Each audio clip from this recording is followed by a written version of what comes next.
અમદાવાદના દરિયાપુર વિસ્તારમાં રથયાત્રાના રૂટ પર બે જૂથો વચ્ચે હિંસક અથડામણની ઘટના સામે આવી છે, જેમાં સોશિયલ મીડિયા પર વાયરલ થયેલા વિડીયોમાં બંને પક્ષના લોકો સામસામે પથ્થરમારો અને દંડા લઈને તૂટી પડતા દ્રશ્યો કેમેરામાં કેદ થયા છે.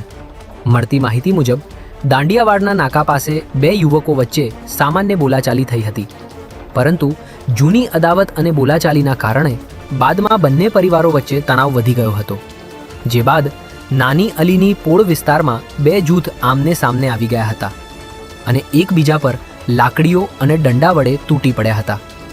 આ ઘટના દરમિયાન કેટલાક વાહનોમાં તોડફોડ પણ કરવામાં આવી હતી, ત્યારે પોલીસે બંને પક્ષે ગુનો નોંધી તપાસ શરૂ કરી છે.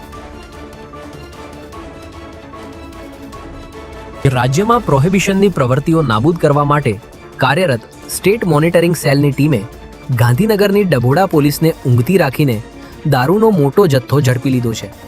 ડભોડા પોલીસ સ્ટેશનની હદમાં આવેલા લવારપુર ગામે લિસ્ટેડ બુટલેગર મનોજ ઠાકોર બહારના રાજ્યમાંથી વિદેશી દારૂનો મોટો જથ્થો મગાવી ગેરકાયદેસર વેચાણ અને સંગ્રહનું નેટવર્ક ચલાવતો હોવાની બાતમીના આધારે સ્ટેટ મોનિટરિંગ સેલની ટીમે લવારપુર તળાવ પાસે દરોડો પાડ્યો હતો.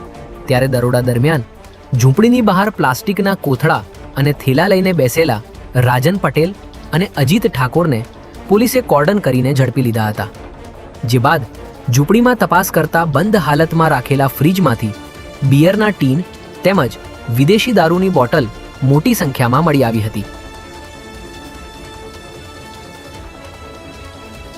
મધ્ય ગુજરાતના ઔદ્યોગિક વિકાસને નવી પાંખો આપવા માટે વડોદરા શહેરમાં રિજનલ વાઇબ્રન્ટ સમિટનો ધમાકેદાર પ્રારંભ થયો છે, જેમાં રાજ્યના મુખ્યમંત્રી ભૂપેન્દ્ર પટેલે દીપ પ્રાગટ્ય કરીને આ હાઈ પ્રોફાઇલ સમિટનું ઉદ્ઘાટન કર્યું હતું.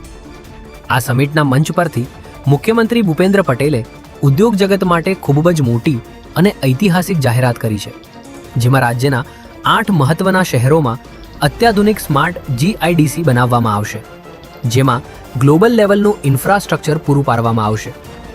આ સમિટ સમયે મુખ્યમંત્રી ભૂપેન્દ્ર પટેલ, કેન્દ્રીય મંત્રી મનોહરલાલ ખટ્ટર સહિતના નેતાઓએ PM E-બસ સેવાનો પણ પ્રારંભ કરાવ્યો હતો, જેમાં પ્રથમ તબક્કામાં 30 E-બસ વડોદરા શહેરમાં દોડતી જોવા મળશે.